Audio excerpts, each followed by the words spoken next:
Hi YouTube, welcome back. If this is your first time on the channel and you like what you see, make sure to click that subscribe button down below. And if you find it helpful and you want to share it with your friends, that'd be great. Hit that thumbs up button as well. Today I just want to talk about a couple reasons why you may be interested in purchasing a Kioti tractor over some of the other brands that are out there. And what my thought process was when I decided to purchase this 2021 CK 2610 over stuff like Mahindras, John Deere's, Kubotas, and New Hollands that I looked at. So let's get into it. Okay, so the two main reasons that I decided to purchase this Kioti over a comparable tractor of this size and category was pretty much two things. It was the price and the performance. So when I was looking at different tractors that were out there on the market, there was kind of two separate price points, right? So you had stuff that was like the John Deere 20 or 3025, right? Or whatever it is. I think it's a 3025, right? The 3 series, or yeah, 3025E. There it is. So it's a 3 series, 25 horsepower. It's kind of their more basic tractor, somewhat to what this is. And I also looked at the Kubota, the BX 2610. I found a couple things with those that they seem to be more in the $22,000, $23,000, $24,000 range, including the loader. And that was spring of 2021. That's when I was looking at purchasing a tractor. Obviously now we're kind of winter, almost spring. It was trying to be spring, and now we've got snow on the ground again of 2023. So obviously pricing has increased and stuff since then. But I was able to purchase this for $18,600 out the door. I mean, granted, with my Christmas tree farm, whatever, I was tax exempt, but before taxes or anything, it was $18,600. So other tractors that were in that price point was the one I really kind of had my mindset on was the Mahindra 1626. Uses the same size tires as this. It's pretty similar spec-wise, performance with like the loader and the 3-point capacities and stuff, which I'll touch on in a minute. But as I went and looked at one, I sat on one. It just had that type of plastic that, you know how it likes to turn chalky when it sits in the sun, and it fades from like dark gray to light gray as it gets chalky. And there was just some things on the Mahindra that I didn't like quality-wise that I thought I was going to. Now, I sit at work, I see TV commercials and stuff for Mahindra tractors with Tony Stewart and everybody, you know, so I was like, all right, let me check out Mahindra. So marketing-wise, they got that down. And like I said, I went and looked at them. They were pretty similar price, right around the 18.5 mark or so, which is kind of more where I wanted to be. And like I said, the quality wasn't quite there for what I was looking for. Another tractor I looked at, and actually what had sold me on this, was I looked at purchasing a Bobcat CT 2025. Our local Bobcat dealer had one in stock, so we went and looked at it. Didn't get a chance to start it or anything. It was a weekend, but it was there. Looked up all the performance figures, and I was really impressed with it. And I actually had ordered a Bobcat, and the pricing was a little more. I think it was $19,300 on that, and it more or less came down to my Bobcat dealer is closer, and it's you know, very reputable name. Everyone around here seems to have Bobcat skid steers and excavators, whatever. So that kind of swayed my decision a little bit too. Unfortunately, it took them months and months to get it in, with the date just kept getting pushed back, the delivery date. So called our local Kioti dealer, and they're like, yeah, no, we have a couple of these sitting on the showroom floor. So went down and purchased this one. So like I said, when I touched on the price, just the Kubota and the Deere seem to be quite a bit more expensive. Now, why is that?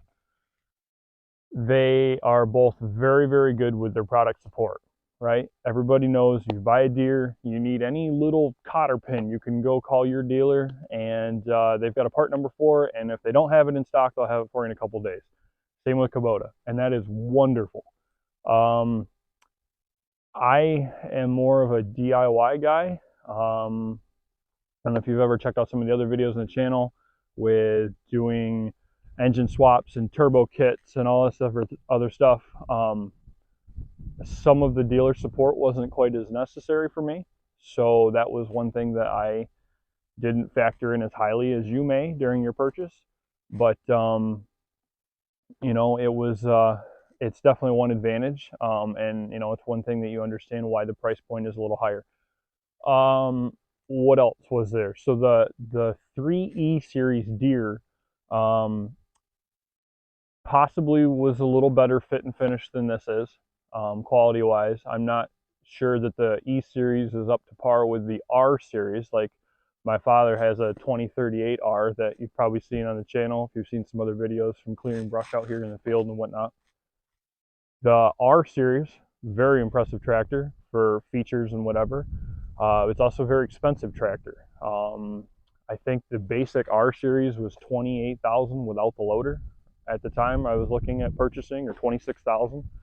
You know, plus another $7,000 for the loader, and now we're into a low to mid 30s tractor, and still has less capability than this. So that's the next thing I was going to touch on. So the performance of the tractor was another big thing that swayed my decision. So when I had originally started looking at the Mahindras, one of the things that stood out to me the most was that the 3-point capacity, which wasn't as important to me because, let's be honest with you, when are you ever going to lift anything with your 3-point that's 2,000 pounds? But the 3-point capacity as well as the loader lift capacity were two things that were really important to me. That 2038R that my dad has, there's a lot of times where you wish it would lift 50 pounds more. You're not asking for a lot more, but you can like just get a pallet like a foot or two off the ground, and that's it, you know. And I believe those are rated to lift 1,000 pounds. I'll add it down below here. I'll look it up, and I probably should have before the video. But the loader lift capacity on that, to me, has always been just a little bit lacking. Now, it is a lighter tractor than this. The 2038R is got a little bit smaller tire on it than this does. It also has an aluminum rear housing. I believe they weigh 2,300, 2,350 base tractor weight without the loader, whereas this is 2,700. So to a point, you would expect that the deer would lift less, you know, they have less lift capacity. But lift capacity was one of the things that I wanted, that was a little bit higher up on my priority.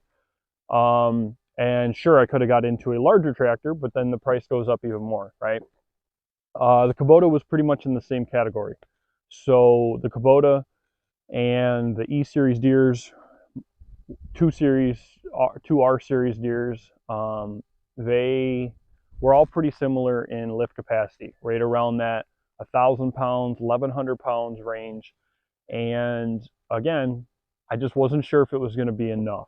There's been enough times where I've wanted just a little bit more out of the 2R, and I didn't want to get into a situation where I bought an expensive tractor and then wished that I had a little bit more capacity out of it. So the Mahindra, the Bobcat, which is essentially the same as the Kioti and the Kioti, all had significantly higher lift capacities. So the loader on this is rated for 1,800 pounds. Now granted, that's at the pin, and what that means is that is where your lower pin on the bucket pivots. So most places you'll see, like Deere and Kubota, will do it 500 millimeters. The rating is 500 millimeters out from the pin. So it's a little more accurate number because that, I guess not accurate. It's a little more reasonable number because it's you know, you're never going to lift anything really without some sort of attachment on your loader. You're either going to have forks on a bucket, stump bucket, any of that sort of stuff. So, but anyways, the lift capacity for this loader was significantly higher. So like I said, that was one thing that was a big selling point for me. The Mahindra was right in the same category. I believe the 1626 Mahindra, 1635, it's all pretty much the same tractor, is rated right around that 1,800 pound mark as well. There's other companies like Branson. They have always had pretty high lift capacities, TYM, that kind of stuff. I don't really have a TYM dealer around here. We do, but they're very, very small. We don't have a Branson dealer at all. The New Holland was pretty similar in that the lift capacities just weren't quite what I was expecting it to be. So lift capacities, price, two of my major things. One of the third things that I did want to touch on briefly was I had the option between a manual shift, right? So a 9x9, which is 3 range plus your 3 transmission speeds tractor, or I had the option of the hydrostat. I wanted to go with the hydrostat. I think for loader work, for clearing brush, that kind of stuff, the hydrostat is much easier to use. I also use this to mow my lawn with. We have like 3-acre yard. I have a 6-foot finish mower that goes behind it, and for maneuvering around trees, that kind of stuff. There's stuff where I really like having the hydrostat.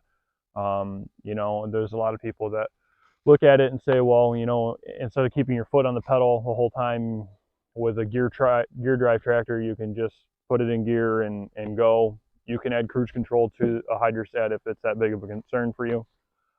But so I looked at the hydrostat pedals. I'm so used to on the Deere 2R series that they have the twin touch pedals. That's what Deere calls them. So you have your forward and your reverse side by side. And I'm used to that from garden tractors, that 2R, the 1025 he had before that 2038R. And so that's what I'm used to. Like I said, there's people that are used to a gear drive and that's what they want for a tractor. There's people that are used to a Kubota. And that was one of the things with the Kubota that I really didn't care for. The whole treadle pedal, it's great for some people. You don't have to move your foot at all. I didn't care for it as much. I like having the floorboard room down there and then just reaching out to the hydrostat pedals and having them side by side. That is on this, the Mahindra I believe was set up the same way, you know. So that was another thing that was kind of a dig against the Kubota. So that pretty much covers all of the pros that I had when buying the Kioti. So while we're here, we'll go over a couple of the negatives. One of the big negatives for me is that if you are a DIY guy yourself, you do your own maintenance, you want to add your own accessories, that kind of stuff, on a Deere, the part support is unlimited, right? I mean, you can go, Ken's bolt-on hooks has the handles to go up on the loader for climbing onto it. You can buy whatever hydraulic hose attachment you could possibly think of. It's unlimited, right? Kubota is pretty much the same category. Even if you care about little things like buying your implement to match the color match your tractor, the Kubota orange is a little different than the Kioti orange, and it matches perfectly, right? Whereas if I buy an orange, if I brush hog, for example, it may not match this orange, right? If that matters to you, that could be one thing. But the part support for the Kioti isn't quite there as well. As far as going online to try to find a part number, or going online to try to order, you know, if you wanted to add the rear hydraulics or third function kit, some of that stuff not as easy to find. For example, the armrests that I've added to this one, I found them on eBay. It was a kit that another company had put together. Couldn't find the factory armrests that come on like a cab tractor, for example. So that was one thing that was kind of a negative for me. I I guess one of the other negatives that I've found with the Kioti is that,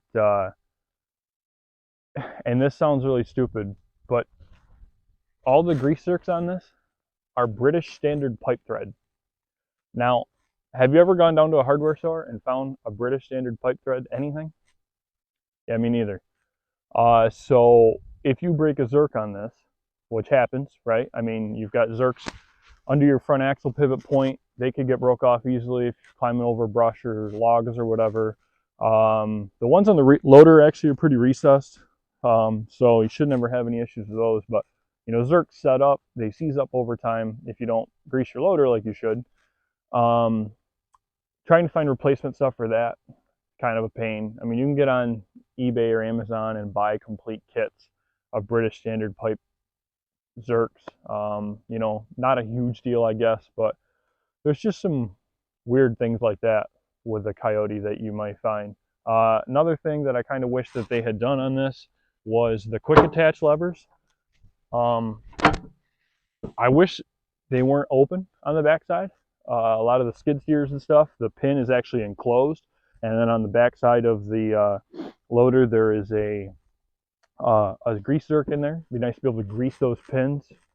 I could see where that's a negative too, because the grease may collect dirt as you're dragging your bucket or backblading or any of that stuff. But that's another thing I wish that maybe that they had done with the Kioti that I find maybe to be a little bit of a negative long term. You could end up with some slop and looseness in there just because, you know, it'll wear because you can't grease it. But other than that, I hope this helps maybe sway your decision a little bit if you're trying to look at buying a Kioti tractor versus some of the other brands on the market. If there's anything else you'd like me to cover about this specific tractor over some other ones, let me know. I mean, I guess I could even get the 2R, that 2038R and this side by side and do a walk around comparison between the two of them even too. So thanks again. Hope you have stayed this whole time to watch. If you have, like I said, go ahead and hit that thumbs up button down below. And if you want to see more videos like this, click that subscribe button as well. Thanks for tuning in.